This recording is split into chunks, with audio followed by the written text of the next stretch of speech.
Hello and welcome to Dysfunctional Dialogue. I'm John McParland and we're picking up the conversation where we left off with my brother Jim and our buddies Pete Mosca and Steve Macaluso.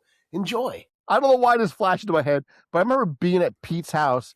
It might have been the two of us, Pete, and you were showing me like the ultimate way to make a grilled cheese sandwich, and you were so locked in on it. It was you took such pride, and it was a good way to make it. I remember distinctly. And I think I still, to this day, use some of those tips, frankly. But yeah, just the fact that you were just Mr. Chef with your grilled cheese sandwich at that time was, it. Looking back on it, was pretty funny. Yeah, I always said if we had the opportunity to grow up in this YouTube world, one of us would have been an influencer. One of us would have made money, man. And the other one would be in jail. I wouldn't want to be there. One of us would have been in jail. I wouldn't want to be there. What, Steve? I wouldn't want to be. The shit that we did when we were younger, I don't want cell phones around. Nah, me either. No, I'm just saying if they were. Yeah, in retrospect. I mean, but no. Yeah, I accept it all. I mean, I am gonna get it. Gosh darn it, I am gonna get it on paper, and I am going to pitch it till I'm dead. But I want this story to be told. Well, yeah. You had said that, right? And including the guys from Elmwood Park High School and everything else. Yeah. Right? Well, listen, in all reality, we were 3 generations. We might have had 2 brothers or whatever, or excuse me, 1 brother or 2 brothers, in your case 3, but like there were 3 generations because it wasn't just our families, it was all of us. Yep. But it was like 3 generations of people who were sort of equal, and we all just, I don't know if it was ignorance or what, but we just had such fucking fun. I think because I don't think we looked at each other as I don't think we saw age as much. Age was always obvious, right? It was always there, right? But I think we always saw each other as another good hang. Except when you used to bother us at Linkcrest, like, get the fuck out of here.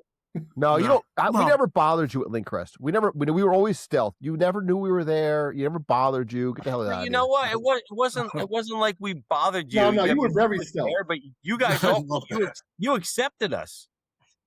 Yeah. It's like they're here, and let's see what we can get them. Let's see what we can get them to do. Yeah. Well, and you know what? Think about it though.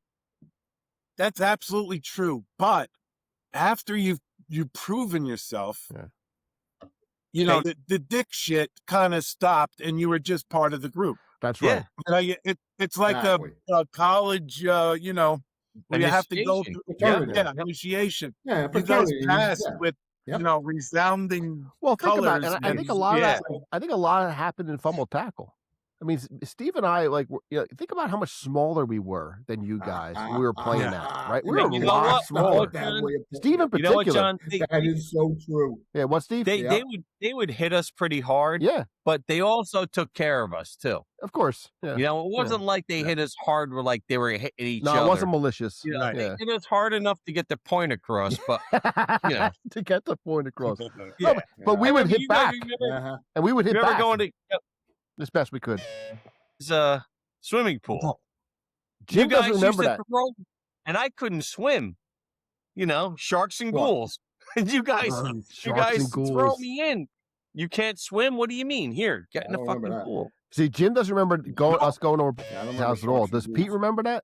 Playing sharks and ghouls? Ghouls? Sharks. Yeah, I remember. You do. Excellent. Swim, Yeah. All the girls would be in there, and you'd be swimming down there, and Yeah. No, I remember. Let me tell you a little story. Talking about the Rams here. I couldn't find the hole. Yes. And that son of a bitch. Let's go back because I'm wearing this. That son of a bitch. He married her in 1980. You know how I know what year he married her? Because he married her on Super Bowl Sunday, the first goddamn Super Bowl the Rams went to against Pittsburgh. He married her. He married. Yes. Oh, they divorced later. Yes. Could you go into more detail about couldn't find a hole? Was that him? No, I remember him telling you guys, I couldn't find it. Right, because find a hole. Right, with relations with, right? He couldn't. Yeah. I told you, Pete. I remember everything. It's great.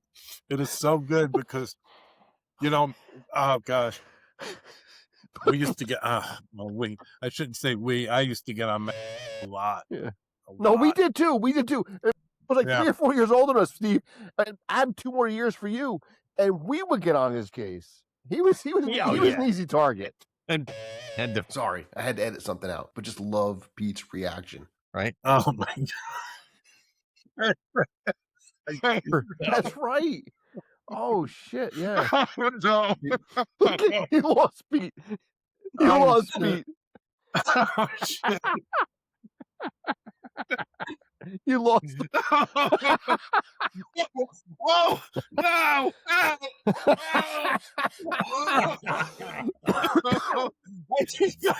Ow! Oh!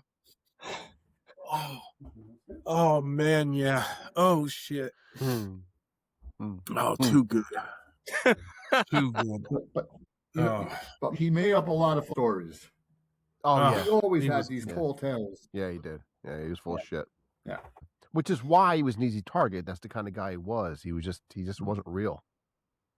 Yeah. Yep. He tried too hard. Right. So what I was gonna say about Steve before, we talked about like all the different generations, as you put it, and different ages that we were. With Steve, I mean, Steve's 2 years younger than me, right? I'm 4 years younger than you guys. So Steve's 6 years or so younger than you guys, right? And I hung with Steve. We were pals since we were little wee ones. So I saw right away with him, like, all right, this guy's a good hang. I could enjoy this now for a while. This is good stuff. And you guys saw how good of a hang he was, even though he was so much younger than you at a very early age. I think it was, as we're talking here for the last hour and a half or so, I got to tell you, the one thing that popped into my head is maybe somehow, because, I love my brother, but he got on me. Maybe somehow I was like, oh man, here's a dude that could be like my little brother. Right. And I can, tell him shit like I've been, wanting to tell people and, whatever. Yeah. So there was definitely an aspect of that. Yeah. That's what it was like in the whole neighborhood, like we had so many people and it was weird because it was like that. I think the thing that helped us was like, there was such a close age in everybody, but it was a constant. It went straight down, Mary Jo used to be my babysitter. When my parents went out and my brother wasn't old enough, Mary Jo used to babysit us. Yeah, see, I had no idea about that. And I worked with Mary Jo. Mary Jo was my manager at National Watts. Yeah. National Watts. Yeah, the telemarketing company. She was my manager for a couple of years. I loved working with one of my best managers. I remember. I think it was your father's wake. I walked up and Mary Jo was there, and I was like, "Hey, how are you?" And she was like, "Hi." And she had no idea who I was. I was like, "You used to babysit me." And she's like, "Oh my god! I saw your baby sister." Oh, that's sweet. Yeah. It's interesting how, one person might look at somebody and say, oh, yeah, you look exactly the same. And then the other person, you don't look anything like that. I remember it. I think it was my father's wake. And my daughter saw you, Pete. Mm-hmm. And she's like, who's the Stephen King guy over there? The Stephen King guy. Okay. I'm like, that's Pete. And she's like, that's Pete. Because she's heard your name, 1,000 times. Yeah. Holy shit. Yeah, Stephen has told all of his kids all of our stories. Oh yeah, throughout, which is one of the reasons why he's got such a good memory on these things. He's been reliving. My kids know everything. My kids know everything we've ever done. And John's kids have been so sheltered, and he's like, your kids and my kids can never hang out together. It's true. I said that to him. It's okay now, all these years later, now that they're adults. And they but my kids, day one, my kids have known everything. Like a year ago or something like that, Pete, Jim, I told my kids, like, I did a lot of partying. Like, yeah, Dad, we kind of figured. We've heard some stories. We kind of knew. Of course they kind of figure it out. Same here. Of course. But I was never openly about it. Yeah. Well, I didn't want, particularly my youngest, John.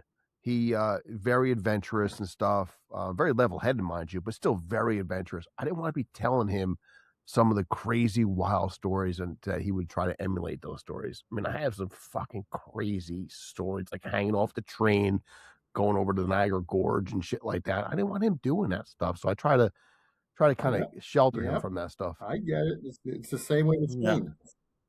Same way with Shane. Same freaking thing. Right. Yes. Yeah. With Shane, because he's already, he's much different than he was, but he was nuts. So yeah. He's the oldest. Yeah, he's the oldest. Shane is. Yeah. So I got. He's 28. Kira's 26. Well, he's going to be 28, and Kira's 26, and then the youngest, Connor, is 24. Wait, you have 3? Yeah, he has 3. Yeah. I've always thought, I don't know, for whatever reason, like you had 5. That's the worst. Really? 5? Yeah. Oh my God! Well, no. Not that he knows of. It feels that way. 3. It feels that way. No, me and Gal stopped at 2. We were like, you know what? After 2, you're outnumbered.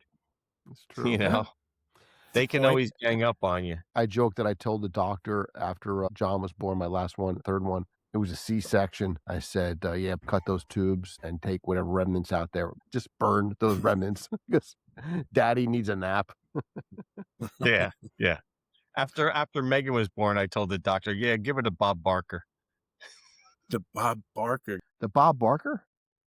Yeah, have your pet spayed or neutered. Oh, okay, thank you. Okay, yeah, okay. You were saying, Jim? Well, after Shane was born, the doctor basically asked Morelli, do you want to have your tubes tied? And the reason he said this was because she was a complete pain in the ass to him. She was like, my God. And he would explain everything to her. Then he'd have me get on the phone. She's like, I don't know what he even just told me. And he'd get me on the phone. I have to go talk to him all over again. And it happened and she was always calling him because she was all nervous and everything else. So he literally told her, do you want to have your tubes tied after this? A little bit of a leading question, was it? Yeah, a little bit of a leading question. So, Pete, you were saying both your girls in their early 30s, right? Yeah, 33 and 30. Yeah. That's great. It's got to kill you, though, living and working there in Midland because they're not there with you, right? I mean, that's tough. Well, it's really my wife, but, we both agreed that, we want to continue the lifestyle we've lived. Yeah. I mean, I did Uber and Lyft for... Did you? Probably a year in between not working. So... But wasn't that just hustling. How the hell was that? I want to hear how that was. Yeah, me too. I got to tell you, it wasn't bad. And you met a lot of people. I bet that must have been cool. Fun people. They would just chat. What's that? That must have been cool for a guy like you who's outgoing, gregarious. You must have had some really cool conversations with some folks. Loved it. And the best ones were the younger boys, like probably 21 to 25. And let's be honest, they thought they were, getting one over at me because, I'm the old man and they were, like I didn't understand that they were trying to dick me around, right? Oh my God. But it was fun to just talk to them and give them a little advice and whatever I can and whatever. I mean, one time I picked up a girl, she was probably, let's just say mid-20s, and she's coming out of a bar down in Manasquan, and she's like, I think the bartender roofied me. I don't feel right. And I'm like, oh, do you want to call the cops? What do you want to do? Well, I want to wait till I get home to my boyfriend, but then he might come back here and kill the guy. And I'm thinking, oh my God, this is horrible. So I'm thinking, okay, listen, I'm not a creeper. I have girls that are even older than you are. I really want to do what's right here. You sure you don't want to call the cops? And she's like, no, let's go towards my home and see how it goes. Well, I started driving and then she started feeling better or whatever. And I did drop her off. Now, I don't know what happened after that, but that was like the scariest one. Some douche is trying to roofie somebody. I don't know. That's just not good. But I love the fact that those young men were trying to put one over on Pete Mosca. Oh, yeah. It was fun. I mean, Jim, Steve, you didn't hear the story. Pete was talking about when he was doing Uber and some of these younger guys, occasionally trying to put one over on him. Imagine trying to put one over on Pete. There's just no way. Because Pete, you've been around a block. You've seen a few things. Yeah. There's no way. There's no way these guys are going to be able. Pete, there's just no way. It's just so funny. But you're right. It was interesting meeting a bunch of different people, and I was meeting people. That was the point. Like I wasn't in my house working at the computer on your desk. Yeah. I was at least talking to people and getting. Now you got to feel the vibe. It's like when somebody comes in, leave me the fuck alone, and you leave it alone. Right. But if somebody starts the conversation, then you play it by ear, and you go around with it. So John, you were at my father's funeral. Yeah. Right. And you wound up coming to my house, my parents' house. Yeah. And staying till the wee hours of the morning. Yeah. We got loaded. It was fun. Yeah. Yeah. Well, we had driven there, but we Ubered home because I was fucking hammered. Yeah. Oh, sorry. And the Uber driver on the way home from my parents' house to Nutley earned his money. Tell us how. How do you earn his money? I was just talkative, Yeah. And me and Gail were like vibing that night. So it was like she was bouncing off of me. So anything I said, she was busting my chops, but it wasn't like in a dick way. We were going back and forth, and my kids were busting my chops the whole time the way home. Nice. And it was an experience. Yeah, that sounds good. So I've said this before, like if you listen to what Steve just said, he's like, and blah, blah, blah, blah, in my home. And that's what I want to capture somehow through writing, through visuals, the fact that it's almost 100% of us are like, that's always going to be our home. And we look back at it with the greatest of experiences or passions or whatever. That's something unique. I don't know. I talk to a lot of people, and you guys know that I talk to a lot of people, and I talk a lot. And I never heard a story like our story. I agree. So I'm always like, if you can get that somehow, or is it, it was me and we lived through it, and maybe that's why. I think it's extra special if it could be told. What do you mean, like the whole experience of what we grew up with, like our? Yeah, that's what he means. Yeah, that whole 3 generations, like I said, and everybody together, and we were all values, and yeah, I don't know if it was values, man. I think it was just yeah, I guess. I don't like using those words because then it becomes a whole, whatever. That's just my feeling. But anyway, bottom line is, yes, I agree. If you define values that way, then yes, that's what it was. I mean, we were like-minded in a lot of ways. Well, like you said before, we were dicks, but we weren't harming anybody. No, you're not a scumbag.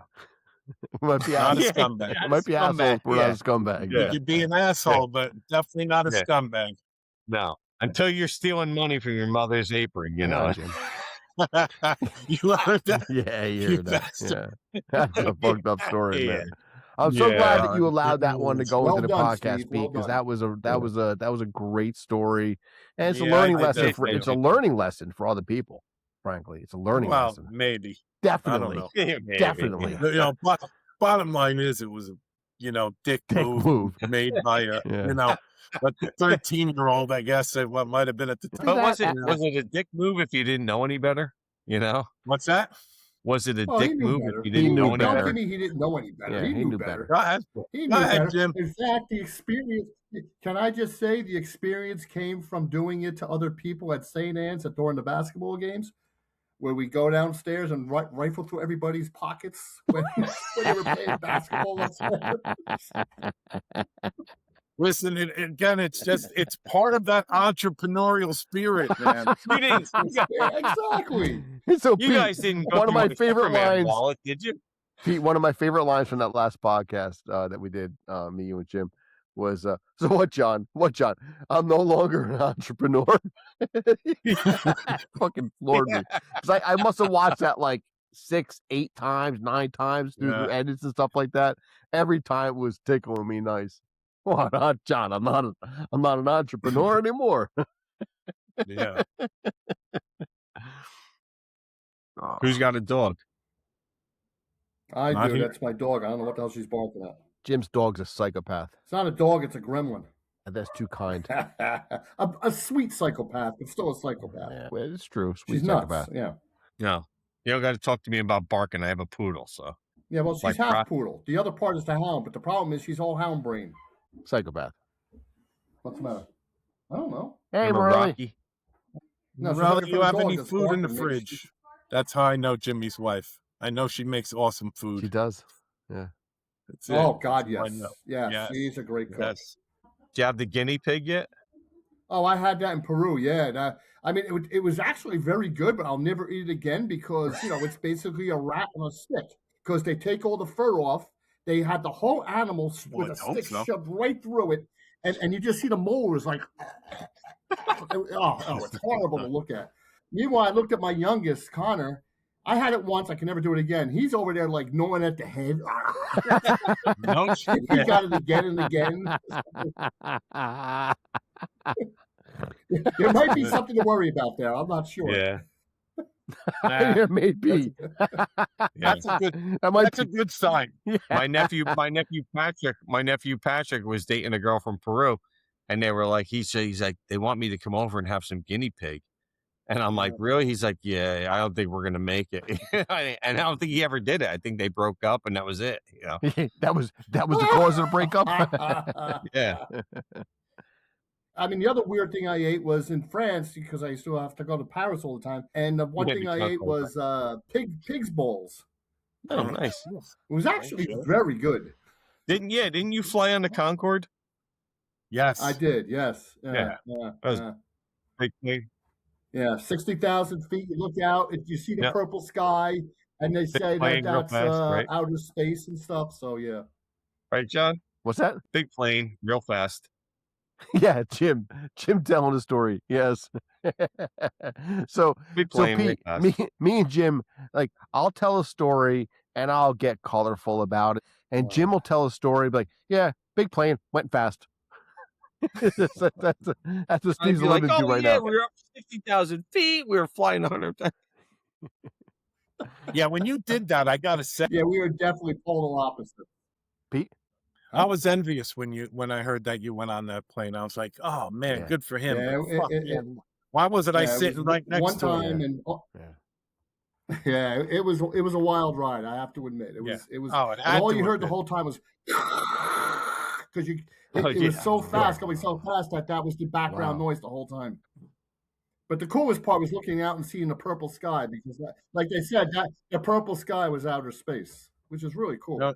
No shit. Yeah. You went that high? We were above 60,000 feet. Yeah, so we were twice as high as a regular plane. Yeah. Now, is that because of the supersonic? Yes. Oh. I would have never known that. And the air is much thinner up there, and that's why they're able to cruise that much faster and stuff. And the air is thinner, so there's less resistance. That's like the third. Wait, what? What happened? That's like the third time you guys have done that. What do we do? What do we do? I can't wait to hear this. I can't wait to hear this. Steve's on board with it too. I love this. This is great. You say something, and then after you finish, like there's a 3 to 5 second lag time, and then Jimmy says the same exact thing. Is that right? Oh man. Yeah. Hey, it's good to have a good echo. Emphasize the point.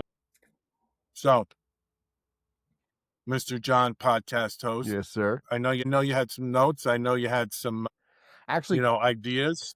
So coming I don't want this whole night to go to waste. You got anything you want to do in a serious way and we can have some discussion? So coming into this one, I thought to myself, there's almost no need for it because we'll be firing stories. I put a couple of thoughts into the side. I'm like, all right, we could do this. Oh, Jim's getting fancy. What are you doing, Jim? Well, no, I got 6% battery, so I'll go find my cord. What's so funny about that is that Jim was busting Joe's chops about not plugging in earlier. I know. You laughed. Thanks, you're like, John. oh, Joe, Exactly. you didn't listen to John's instruction about make sure you're plugged in. I plugged my computer in before we even started this thing. So.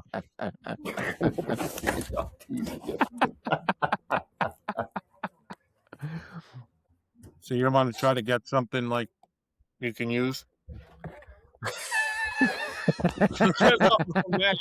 There's nothing, right? I don't see that happening. Except for that. I mean, that's a pretty good short right there.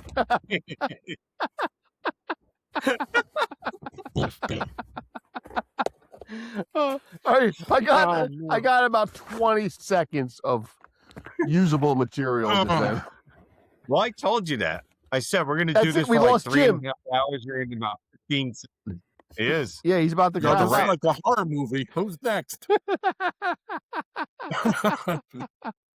This is John taking us all out. It's evil. And then number 3.